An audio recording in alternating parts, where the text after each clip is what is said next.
As Virginia Governor Ralph Northam delays Northern Virginia from going into Phase 3 of reopening, non-essential businesses continue to follow strict guidelines from the governor as well as the CDC in reopening.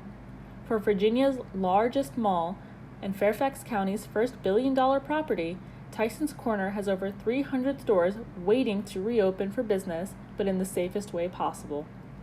Prior to Virginia's lockdown, many stores and their employees were not concerned about safety and carried on business as usual.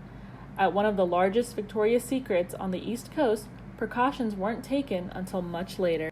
When coronavirus, I remember it started becoming bigger in February, we would talk about it, all the managers, and then we would think like, oh, it's not going to get here or it's not going to get that bad because, everyone would talk about it as a cold, like a flu.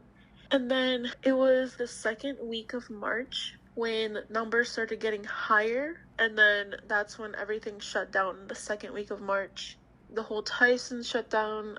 They didn't expect it to get this bad here. It wasn't an issue until it got serious for the government to shut everything down. When an unfortunate event occurred in the store, the staff did all they did to keep its doors open to their customers. The beginning of March, around March 10th, 12th, we actually had an associate that was out sick for about 2 weeks.